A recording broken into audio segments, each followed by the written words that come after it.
Vision of Aquila. The Valkyrie Aquila shifts her enormous wings pensively, watching the dappling moonlight on her wellspring's crystal water.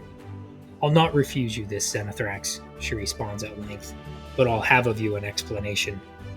Zenithrax rustles the feathers of her wings and dips her golden head in uncharacteristic deference. "The scoundrels who attacked your wellspring," the dragon's rumbling voice, even with pitched low, sends ripples across the water. "They were bold. Too bold. They will try something during the peace summit."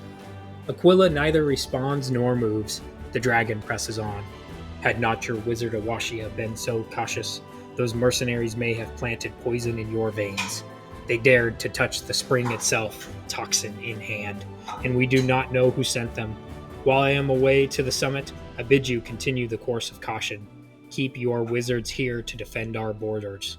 We know not who acts against us, or which of our allies may have succumbed to this rot."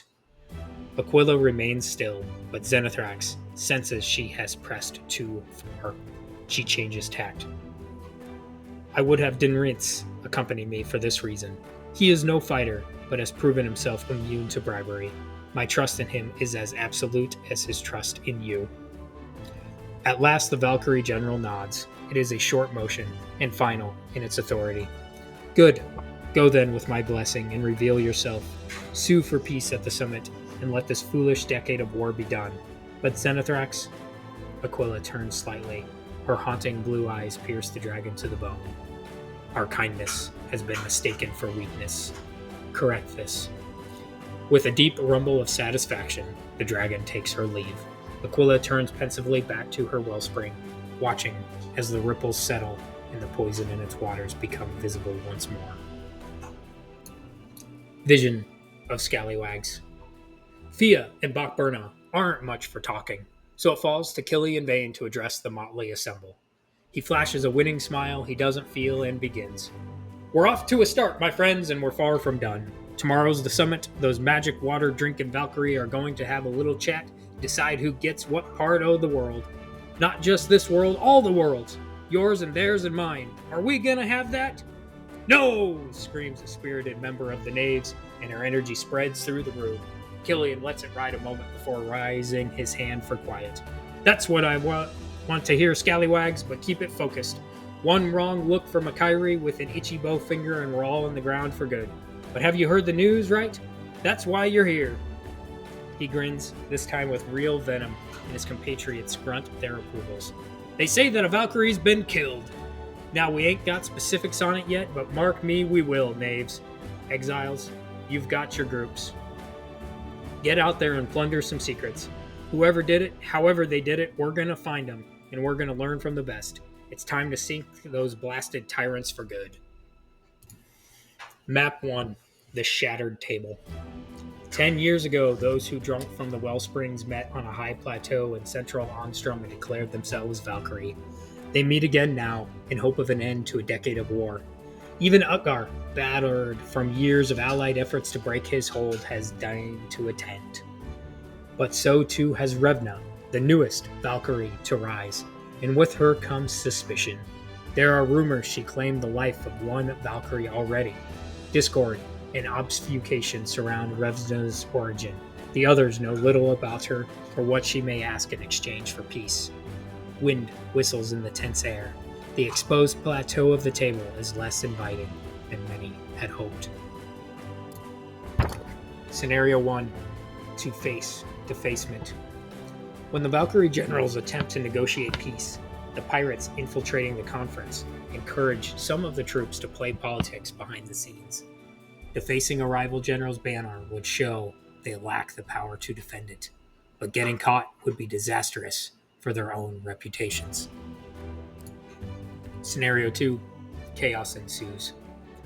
As the increasingly tense negotiations of the peace summit reach a breaking point, Admiral EJ-1M knows it's time to act. He commands his pirates to break from their hiding spots and cause chaos.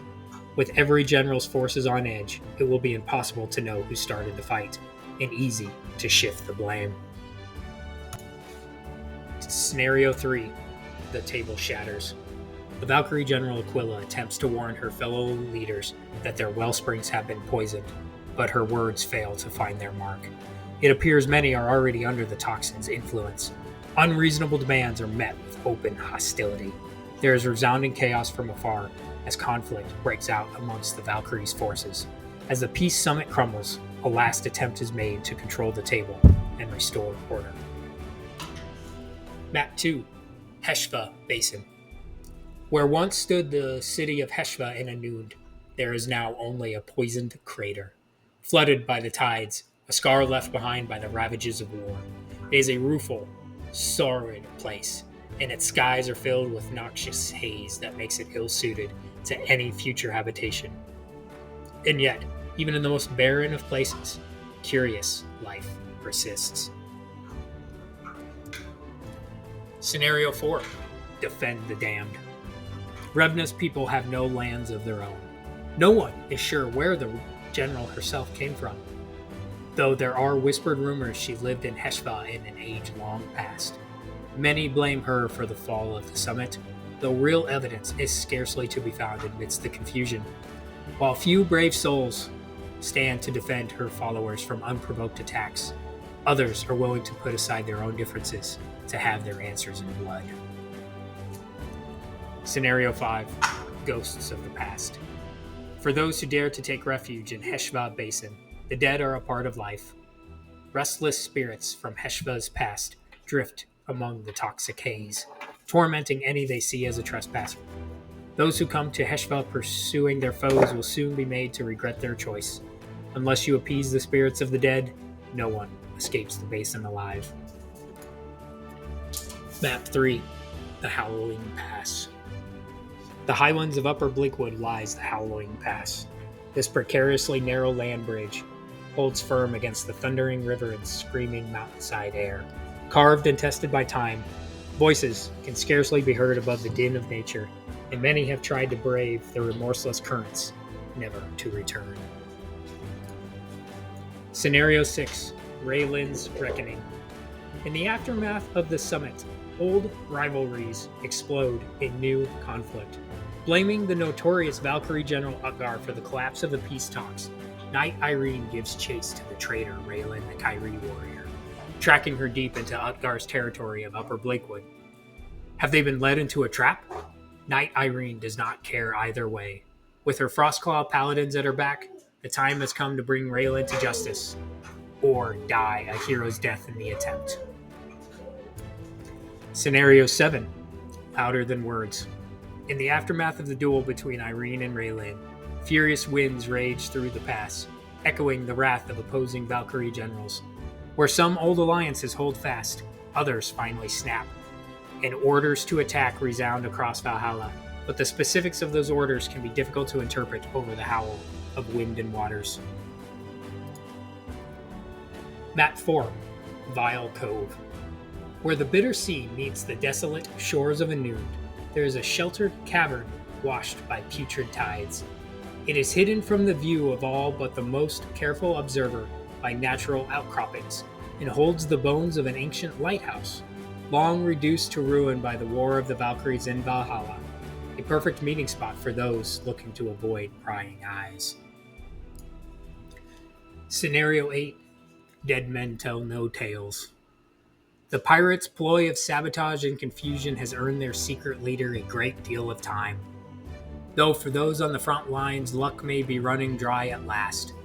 A misstep here, a delay there, and the scallywags turn up shy of a clean getaway. While further plans unfurl elsewhere, those caught in the cove will have to fight if they value their lives. Scenario 9. Annihilation. War racks the world of Valhalla once more. The peace summit is a failure. As rain begins to pour, the sandbar skull of the vile cove runs a gruesome red with leaking blood. Many warriors have already fallen this night, and the sky is lit like the dawn, even through the downpour, as fires rage in the distance. There will be no quarter given in the coming storm, and the storm is coming fast. A typhoon rips up the coast, destroying any hope of escape by the seas. Those who remain standing after all the carnage see little hope of a successful retreat and turn their hands to annihilation.